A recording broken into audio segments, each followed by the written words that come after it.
Morning students, class 12th we have done with your chapter number 2 solutions and now we will start solid states. ठीक है, our new chapter is solid state, chapter number 1 of chemistry and हम बच्चे solid state नाम से तुम्हें क्या पता लग रहा है? solid, this is unit 1 of your syllabus. ठीक है, solid state सॉलिड के बारे में तुमने बहुत पहले से क्लास 9th 8th में हमने पढ़ा हुआ है ना. सॉलिड क्या होते हैं, इसकी प्रॉपर्टीज़ क्या होती है, ये सब तुम्हें पता है.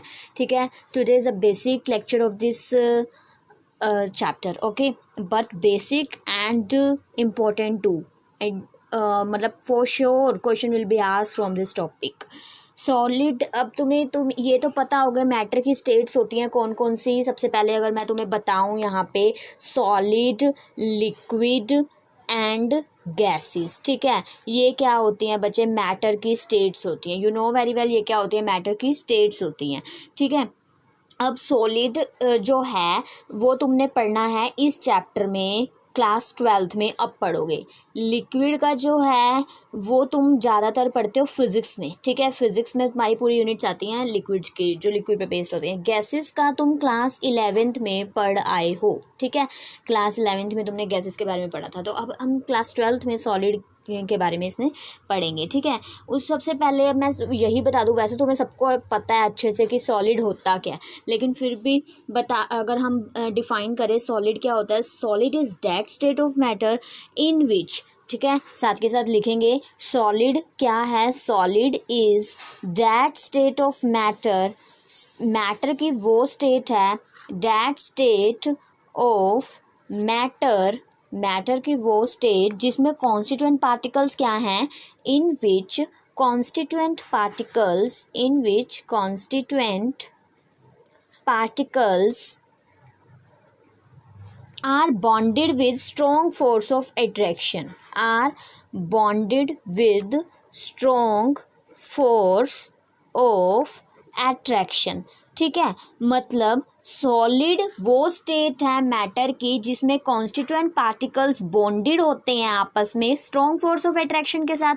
हमें पता है मतलब सॉलिड के पार्टिकल्स टाइटली बाउंड होते हैं. ठीक है, टाइटली बाइंड होते हैं ना. You know very well in class 9th you have read that कि सॉलिड के पार्टिकल्स टाइटली पैक्ड होते हैं, इसकी फिक्स्ड शेप होती है, फिक्स्ड वॉल्यूम होता है. तो ये सब हमने पढ़ा हुआ है. तो तुम सॉलिड को अगर कोई पूछे डिफाइन कैसे करोगे? Solid is that state of matter in which constituent particles are bonded with strong force of attraction. ठीक है, उसके बाद मैं अगर कहूँ प्रॉपर्टीज बताओ सॉलिड की, तो कैसे बताओगे? Properties of solid. साथ के साथ नोट्स बनाते रहना, सुनते रहो, नोट्स बनाते रहो. ठीक है, प्रॉपर्टीज ऑफ सॉलिड. सॉलिड की क्या क्या प्रॉपर्टीज होती है? वैसे तो तुम्हें पता है सॉलिड की क्या क्या प्रॉपर्टीज होती है. ठीक है, बताओ एक एक करके अपने माइंड में रिकॉल करते रहो. क्या होती है फर्स्ट प्रॉपर्टी? में क्या कह सकती हूँ कि सॉलिड्स की शेप, मैं शॉर्ट फॉर्म में लिख रही हूँ, पूरी डेफिनेशन नहीं लिख रही कि सॉलिड की शेप, ये तुम खुद लिख लेना. ठीक है, सॉलिड्स हैव जो मतलब शेप्स एंड साइज, वॉल्यूम, ये डेफिनेट और फिक्स्ड होती हैं. Shape, size and volume definite. ठीक है, इनकी शेप, साइज एंड वॉल्यूम क्या होती है? डेफिनेट होती हैं और फिक्स्ड होती हैं. ठीक है, डेफिनेट भी कह सकते हो या फिक्स भी कह सकते हो, क्योंकि उनके पार्टिकल बहुत टाइटली बाउंड होते हैं, आपस में अटैच होते हैं, तो एक फिक्स्ड शेप बनाता है ना सॉलिड. ठीक है, बेंच है, बेंच कैसा है? एक रिजिड है, मतलब उसके जो पार्टिकल्स हैं वो टाइटली पैक्ड हैं. ठीक है, तो वो क्या है? शेप, साइज एंड वॉल्यूम क्या है उसकी? फिक्स्ड है, डेफिनेट है. ठीक है, ये प्रॉपर्टी तुम्हें अच्छे से पता है. अगर हम सेकंड प्रॉपर्टी की बात करते हैं, एक सेकंड प्रॉपर्टी की अगर बात करते हैं हम, तो हमारे पास क्या आता है? सेकंड प्रॉपर्टी में कॉम्प्रेसिबिलिटी बिल्कुल लो होती है, ये कह सकते हो. ठीक है, कॉम्प्रेसिबिलिटी क्या होती है? कॉम्प्रेसिबिलिटी लो होती है. कंप्रेस कर सकते हो सॉलिड को? कंप्रेस पता है ना क्या होता है? कंप्रेस मतलब सॉलिड को हम दबा सकते हैं, जैसे स्पंजी सा कर सकते हैं, कोई नहीं कर सकते ना. तो कंप्रेसिबिलिटी क्या होती है? लो होती है. सॉलिड की बिल्कुल कम होती है लिक्विड और गैसेस से. उसके बाद फ्लेक्सिबिलिटी भी एक तरह से फ्लेक्सिबल है, होता है सॉलिड. फ्लेक्सिबिलिटी का तुम्हें पता ही होगा, नहीं होता होता, लो हो गई फ्लेक्सिबिलिटी भी, ठीक है। तो ये पॉइंट्स लिखोगे। उसके बाद डिफ्यूजन भी कैसी होती है तो खुद बता दो, डिफ्यूजन भी लो होती है। अब ये जो गैसेस के पार्टिकल्स होते हैं वो तो फटाफट से मूव कर जाते हैं डिफरेंट डिफरेंट डायरेक्शंस में। लाइक अगर तुम परफ्यूम की बोतल को परफ्यूम मतलब छिड़कते हो तो डिफ्यूज़ हो जाता है ना, मतलब अलग अलग डायरेक्शन में, लेकिन सॉलिड तो नहीं होता डिफ्यूज़, तो डिफ्यूजन पावर इसकी लो होती है। फिफ्थ होता है क्या स्ट्रॉन्ग होता है, मेल्टिंग एंड बॉइलिंग पॉइंट जो होता है वो हाई होता है, मतलब कि ज़्यादा मेल्टिंग और बहुत ज़्यादा टेम्परेचर देना पड़ेगा सॉलिड को हीट करने में, ठीक है। उसके मॉलिक्यूलर फोर्स ऑफ अट्रैक्शन इतना स्ट्रॉन्ग होता है कि उसको तोड़ने में भी ज़्यादा क्या करना पड़ता है, temperature melting and boiling point क्या होता है, ज़्यादा होता है, ठीक है। उसके बाद हमारे पास यहाँ तक तो समझ आ गया, ये सब तो हमें पहले से पता था सॉलिड के बारे में, लेकिन अच्छे से पता होना चाहिए, ठीक है। कॉन्सेप्चुअल क्वेश्चन पूछे जाते हैं इस पर। उसके बाद हमारे पास आता है क्या कि सॉलिड्स के कितने टाइप होते हैं, कितने हमें पार्ट्स में इसको डिस्टिंग्विश करना है यहाँ पे 2, ठीक है। सॉलिड का फर्स्ट होता है क्रिस्टलाइन, ठीक है। यहाँ पे हम टाइप्स ऑफ सॉलिड पढ़ रहे हैं। फर्स्ट होता है क्रिस्टलाइन एंड यहाँ सेकंड होता है अमॉर्फस, ठीक है। इसको डिफ्रेंशिएट करते हुए चलेंगे, क्रिस्टलाइन एंड अमॉर्फस सॉलिड। अब क्रिस्टलाइन 2 टाइप के सॉलिड पाए जाते हैं, क्रिस्टलाइन और अमॉर्फस। अब इन दोनों में क्या डिफरेंस है हम ये देखेंगे, ठीक है। अब साथ के साथ ना यहाँ पे डिफरेंस करते रहना, यहाँ सेंटर में लाइन लगा के एक जगह क्रिस्टलाइन की बात करेंगे, एक जगह अमॉर्फस की बात करेंगे। क्रिस्टलाइन सॉलिड क्या होता है, क्रिस्टलाइन सॉलिड में रेगुलर अरेंजमेंट होता है कॉन्स्टिट्यूएंट पार्टिकल का। तो लिखो यहाँ पे, नोट्स बनाओ, रेगुलर अरेंजमेंट किसका होता है, ऑफ कॉन्स्टिट्यूएंट पार्टिकल्स का क्या होता है, कॉन्स्टिट्यूएंट पार्टिकल्स का रेगुलर अरेंजमेंट होता है, ठीक है। मतलब उसके कॉन्स्टिट्यूएंट पार्टिकल आपस में बहुत ही रेगुलरली अरेंजमेंट से अटैच्ड होते हैं, ठीक है। और फिर इसकी 4, यहाँ पे ये वर्ड बहुत इंपॉर्टेंट है, 4 लॉन्ग रेंज ऑर्डर बनता है इसका, ठीक है। बहुत लंबे क्या होते हैं, अरेंजमेंट होते हैं पार्टिकल्स के आपस में। और एमोर्फस सॉलिड की अगर हम बात करते हैं, रेगुलर अरेंजमेंट पूरा लिख लेना ये, ऑफ कॉन्स्टिट्यूएंट पार्टिकल्स है, ये मैं यहाँ CP लिख रही हूँ, तुम इसको पूरा लिखोगे कॉन्स्टिट्यूएंट पार्टिकल, लेकिन 4 शॉर्ट रेंज के लिए होता है सिर्फ। अगर रेगुलर अरेंजमेंट बनता भी है तो बहुत ही शॉर्ट रेंज का, ठीक है, बहुत कम बनेगा। कैसे, अगर मैं कहूँ इसको डिफाइन करके दिखाओ भी कैसे होएगा ये रेगुलर अरेंजमेंट, तो लाइक मैंने अब पार्टिकल्स को आपस में ऐसे लगाना है। सपोज करो मैं यहाँ पे डिफरेंट पेन यूज़ कर सकती हूँ, लाइक ये रेड कर लिया, और यहाँ पे मैं ब्लैक यूज़ कर रही थी, ठीक है। अगर मैंने यहाँ पे अब ले लिया, सपोज करो एक, सबसे पहले ऐसे ले लिया हमने, ये रेगुलर अरेंजमेंट की बात करी, यहाँ पे हमारे पास क्रिस्टलाइन है और यहाँ पे हमारे पास क्या थे, एमॉर्फस थे, ठीक है। अब यहाँ पे सपोज मैंने एक ये एटम्स को वो करेंगे, ठीक है, एटम्स को शो करेंगे। एक फर्स्ट ब्लैक से कर लिया, सेकंड बिल्कुल उसके रेड से कर लिया, फिर थर्ड तुम भी ऐसे ही करना, डिफरेंट पेन से, डिफरेंट कलर से, फिर फोर्थ उतने ही डिस्टेंस पे, ठीक है, एक डिसिप्लिन में करना है पूरा, ठीक है। फिर इससे, फिर उसके बाद इससे, ठीक है, लॉन्ग रेंज बनेगा। अब ऐसे ही हमने क्या करना है इन दोनों के बीच में, ठीक है। फिर हमने क्या किया, इन दोनों के बीच में बिल्कुल उसके साथ साथ हमने क्या करते रहे, इसका ऑर्डर करते रहे, ठीक है जी। उसके बाद हमने क्या किया, फिर से हमने स्टार्ट कर दिया, यहाँ पे बिल्कुल सीधा उसके नीचे हम लगाएंगे, ठीक है। फिर यहाँ पे इसके नीचे लगाएंगे, ठीक है। फिर उसके बाद यहाँ पे, फिर उसके बाद इसके यहाँ से सीध में, फिर उसके बाद इसके यहाँ, उसके बाद इसके यहाँ, ठीक है। ये हो गया। हम ये मैं बताऊंगी मैंने क्यों किया डिफरेंट कलर से शो, लेकिन अभी हम क्या कर रहे हैं, इसकी बहुत लॉन्ग, अब ये तुम यहीं से देख के बता सकते हो कि इसका एक डिसिप्लिन मैनर है ना, कैसे अटैच है ये, कैसे जुड़े हुए हैं आपस में, बिल्कुल डिसिप्लिन से, ठीक है। जैसे हमने क्या कहा, रेगुलर अरेंजमेंट कॉन्स्टिट्यूएंट पार्टिकल्स का लॉन्ग रेंज बन रही है। और अगर इससे कंपेयर करवाऊँ अमॉर्फस से, अमॉर्फस का कैसे बनेगा, लाइक पहले तो इसने भी ऐसे किया अमॉर्फस ने, ठीक है, कैसे ब्लैक ले लिया, ठीक है। उसके बाद हमने क्या किया, ये रेड से शो कर दिया एक एटम, फिर ब्लैक ले लिया, फिर लेकिन ये बहुत ही कम टाइम के लिए डिसिप्लिन दिखा पाता है, कम टाइम के लिए ही वो अपना क्या दिखा पाता है, एक डेफिनेट पैटर्न सीक्वेंस सा दिखा पाता है। उसके बाद फिर अपना वो फिर उसके बाद क्या करेगा वो बहुत ही कम टाइम, फिर उसके बाद कहीं पे ये ऐसे रेड ब्लैक कहीं पे मतलब कहीं पे भी स्टार्ट हो जाएगा करना, ठीक है। कोई रेगुलर अरेंजमेंट नहीं है इसका, ठीक है, उतने ही कहीं कोई भी रेगुलर अरेंजमेंट नहीं है, लेकिन इसका एक डेफिनेट पैटर्न और रेगुलर अरेंजमेंट बनता है क्रिस्टलाइन का, ठीक है। इतनी सी बात समझ आई है। उसके बाद हम क्या कहते हैं कि नेक्स्ट पॉइंट हमारे पास आता है, क्रिस्टलाइन सॉलिड्स को ट्रू सॉलिड्स बोले जाता है। क्या कहते हैं हम इसको ट्रू सॉलिड्स क्यों बोलते हैं, क्योंकि इसका एक डेफिनेट पैटर्न होता है, लॉन्ग रेंज बनती है, सब कुछ इसका क्या होता है मजबूत होता है, तो ये क्या है ट्रू सॉलिड्स। और इनको बोलते हैं अमोर्फस सॉलिड्स को स्यूडो सॉलिड्स बोलते हैं, ठीक है। स्यूडो तुमने नाम भी सुना होगा, कहते हैं वैसे तो ना मतलब ज़्यादा इसमें आते हैं ना इसमें आता है, अमोर्फस ऐसे होते हैं ना प्रॉपर सॉलिड्स में आते हैं, झूठे सॉलिड्स जिन्हें कहते हैं, ट्रू सॉलिड्स स्यूडो सॉलिड्स, ठीक है। स्यूडो सॉलिड्स का दूसरा नाम हमारे पास होता है सुपर कूल्ड लिक्विड्स। क्या कहते हैं, सुपर कूल्ड लिक्विड्स कहते हैं इसको। जैसे ग्लास होता है, ग्लास हमारे पास सुपर कूल्ड लिक्विड होता है, ठीक है। तो और जैसे मैं एग्जांपल दूंगी अभी इसके क्रिस्टलाइन के अमोर्फस से, पहले मैं तुम ऐसे समझ नहीं आएगा, मैं तुम्हें पहले एग्जांपल देती हूँ। क्रिस्टलाइन सॉलिड एक जगह मन में सोच लो, इसकी इमेजिनेशन करके रखो। क्रिस्टलाइन सॉलिड क्या होता है, मार्बल। और एक हाथ में तुम्हारे पास मार्बल है, एक हाथ में तुम्हारे पास मतलब सपोज हाथ में नहीं है, एक बार मार्बल को सोचो, दूसरी बार चौक को सोचो, ठीक है। क्रिस्टलाइन सॉलिड तुम्हारे पास क्या है, मार्बल को तुम तोड़ सकते हो इजीली, नहीं तोड़ सकते, लेकिन चौक को तो तुम हाथ में पकड़ के तोड़ सकते हो, ठीक है। सो चौक तुम्हारे पास क्या है, अमोर्फस सॉलिड होता है, और क्रिस्टलाइन क्या है, ये होता है क्रिस्टलाइन सॉलिड कौन सा होता है, मार्बल, ठीक है। क्यों, क्योंकि इसके कांस्टेंट पार्टिकल आपस में डिसिप्लिन में अटैच होते हैं, एक रेगुलर पैटर्न बनता है, लॉन्ग रेंज का बनता है, हम आसानी से नहीं तोड़ सकते, लेकिन चौक को आसानी से तोड़ सकते हैं हाथ से। क्यों, क्योंकि वो अमोर्फस सॉलिड होता है, ठीक है। अब समझ आ गई ना, तो इसके एग्जाम्पल साथ लेके चलना। उसके बाद हमारे पास थर्ड पॉइंट क्या आता है, इसका मेल्टिंग पॉइंट शार्प होता है। क्रिस्टलाइन का शार्प मतलब फिक्स्ड होता है, 120 डिग्री सेल्सियस पे ही इसकी क्या होती है, मेल्टिंग पॉइंट होता है इसका, ठीक है। लेकिन यहाँ पे क्या होता है, मेल्टिंग पॉइंट कुछ रेंज ऑफ टेम्परेचर पे, मतलब कभी 100 डिग्री पे हो रहा है, कभी 120, कभी 130, कभी 140 पे हो रहा है, तो मतलब तुम्हें दिख ही रहा होगा इसका पैटर्न भी रेगुलर है, लॉन्ग रेंज है, तो उसका एक ही टेम्परेचर पे सारे के सारे मेल्ट होंगे। लेकिन ये क्या है, ये मतलब इधर उधर फैल रहा है, ठीक है, तो इसका कोई फिक्स्ड है ही नहीं पैटर्न, तो इसलिए इसका मेल्टिंग पॉइंट भी फिक्स्ड नहीं होगा, ठीक है। तो इसमें क्या होगा, has melting point range of different temperature, ठीक है।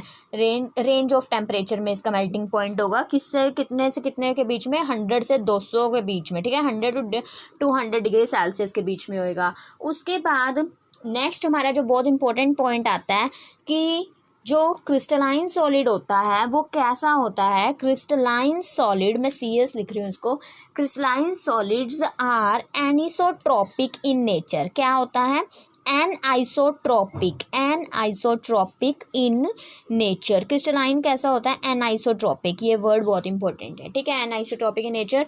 और यहाँ पे क्या होता है, एमोर्फस सॉलिड क्या होता है, आइसोट्रॉपिक इन नेचर। ये कैसा होता है, आइसोट्रॉपिक इन नेचर, ठीक है। अब तुम्हें ये पता होना चाहिए कि what is isotropic and what is anisotropic in nature, तो ये पता होना चाहिए। एनआइसोट्रॉपिक इन नेचर क्या होता है, मैं यहीं पे डिफाइन कर देती हूँ, जिसमें क्या होता है, different physical properties in different direction. Different physical properties होती हैं इन डिफरेंट डायरेक्शन, ठीक है, इन डिफरेंट डायरेक्शंस।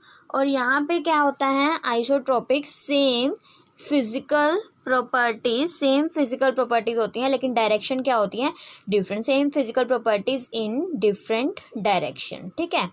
ये कैसे समझ में आएगा कि different physical properties in different direction, तो ये जो क्रिस्टलाइन सॉलिड्स होते हैं वो एनआइसोट्रॉपिक होते हैं, ठीक है। डिफरेंट फिजिकल प्रॉपर्टीज होती हैं डिफरेंट डायरेक्शन में। कैसे, लाइक यहाँ पे तो मैंने ऐसे तुम्हें बना के दिखाया था, अगर मैंने ले लिया एक ये क्या है वैसे, ब्लैक रेड एटम शो करे हुए हैं, ठीक है, मतलब ये क्या है, कैटायंस और एनायंस लगा लो इसको, जैसे पॉजिटिव नेगेटिव, ठीक है। तो ये चीज़ है। तो अब यहाँ पे हमने शो तो इसको ऐसे किया था, एक वो दूसरा, फिर ये, फिर दूसरा, ठीक है, एक मतलब रेंज बनाने के लिए, ऑर्डर बनाने के लिए। लेकिन अब क्या हुआ, अगर हम इस डायरेक्शन से जाते हैं, इस डायरेक्शन से जाते हैं तो हमें बिल्कुल बिल्कुल सही डायरेक्शन मिल रही है, सही चीज़ मिल रही है, डेफिनेट पैटर्न मिल रहा है इसका, ठीक है। तो प्रॉपर्टीज़ भी सबकी क्या होंगी, सेम होनी चाहिए। लेकिन मैं कहूँ डायरेक्शन अगर मैंने चेंज कर दी, इस डायरेक्शन में जा रहे हैं तो बिल्कुल डेफिनेट मिल रहा है, इस डायरेक्शन में जा रहे हैं तो देखो कैसे मिल रहा है, इस डायरेक्शन में अगर जाते हैं तो कैसे मिलता है कि अगर मैं कहूँ कि ऐसे जाओ, लाइक यहाँ से जा रहे हैं तो ठीक है, एक पॉजिटिव एक नेगेटिव, एक पॉजिटिव एक नेगेटिव चांस। अगर डायरेक्शन ऐसे कर दी तो ये देखो क्या बन रहा है यहाँ पे, नेगेटिव नेगेटिव नेगेटिव, ठीक है। तो ये तो नेगेटिव नेगेटिव नेगेटिव बन रहा है, तो वो भी रिपेल होंगे, वो तो गलत हो गया यहाँ पे, ठीक है। हमें तो पॉजिटिव नेगेटिव ऐसे चाहिए थे, तो वही चीज़ आ गई। तो इसीलिए क्या आ गया, डिफरेंट फिजिकल प्रॉपर्टीज़ वो शो करेंगे इन डिफरेंट डायरेक्शन में, ठीक है। डिफरेंट फिजिकल प्रॉपर्टी शो करते हैं। और इसमें क्या होता है, सेम फिजिकल प्रॉपर्टी शो करते हैं डिफरेंट डायरेक्शन में भी। सेम कैसे, अब तुम्हें पता ही नहीं लग रहा कौन से एटम कहाँ पे पड़े हैं, तो सेम ही फिजिकल प्रॉपर्टीज शो करेंगे ना। लाइक कैसे कि अगर एक छोटा सा एग्जांपल देती हूँ, छोटे से एग्जांपल में लगाओ, अगर कोई चीज़ डेफिनेट पैटर्न में नहीं पड़ी, लाइक अगर तुम एक शादी में जाते हो, ठीक है, वहाँ पे मतलब दो टाइप की शादी में जाते हो। एक में तो क्या होता है कि एक पैटर्न से लोग डिस्ट्रीब्यूट किए होते हैं कि बच्चे अलग होते हैं और लेडीज़ अलग होती हैं और जेंट्स अलग होते हैं, ठीक है। हो गया, तो वो तो तुम्हारे पास क्या बन गया, उसमें तुम्हें अगर किसी को ढूंढना हो तो बहुत आसान हो जाता है ढूंढना, ठीक है।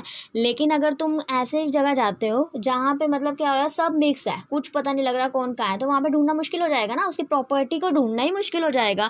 तो वो कहाँ आएगा, अमोर्फस सॉलिड में आएगा। सेम लगेगा तुम्हें, सब कुछ होच पोच लगेगी वहाँ पे, ठीक है, कि मतलब तुम्हें कि हमें तो कुछ मिल ही नहीं रहा, कैसे ढूंढेंगे इतने सारे लोगों के बीच में। तो वो सेम फिजिकल प्रॉपर्टीज़ लगेंगी हर डिफरेंट डायरेक्शन में। लेकिन यहाँ क्रिस्टलाइन में क्या होगा, फिजिकल प्रॉपर्टीज तो डिफरेंट होंगी, ठीक है, different physical properties in different direction. पता लग गया। तो ये हमारे पास है। उसके बाद हमारे पास नेक्स्ट पॉइंट आता है एग्जाम्पल का, फिफ्थ। क्या है इसमें, किसकी बात करें, कैटायंस और एनायंस। कैटायन एनायन किसके बनते हैं, NaCl, Na positive, Cl negative, ठीक है, NaCl।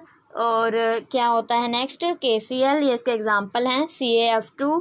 और ये एग्जाम्पल लिख लेना। और इधर क्या एग्जाम्पल दे सकते हैं हम, रबड़, प्लास्टिक, ग्लास, ठीक है। प्लास्टिक का भी ले सकते हो, मैं यहाँ टेम्परेचर वाले पे तुम्हें बता रही थी। प्लास्टिक है, प्लास्टिक कोई सीधा तो नहीं हो जाता ना, बर्न करते हो पहले। वो प्लास्टिक से तुमने कभी अगर बर्न करके उसको जला के देखा हो, टेम्परेचर हीट करके देखा हो, तो पहले वो कैसा बनता है, बिल्कुल सॉफ्ट सॉफ्ट नरम नरम सा हो जाता है, फिर जाके वो मेल्ट होता है। तो मतलब वो एक टेम्परेचर पे नहीं होता, फिक्स नहीं होता। तो यही है, अमोर्फस सॉलिड फिक्स टेम्परेचर पे मेल्ट नहीं होते, ठीक है। पता लग गया, ये वाली बात क्लियर है क्रिस्टलाइन और अमोर्फस की। बस इसका ही डिफरेंस 3 नंबर में पूछा जाता है, तो इसके डिफरेंस को याद अच्छे से कर लेना, ठीक है। तो क्लियरली इसको अच्छे से याद कर लेना, क्लियर हो गया होगा। और उसके बाद हमारे पास क्या आते हैं, टाइप्स ऑफ क्रिस्टलाइन सॉलिड्स। क्या आते हैं, नेक्स्ट टॉपिक हमारे पास क्या है, टाइप्स ऑफ क्रिस्टलाइन सॉलिड्स, ठीक है।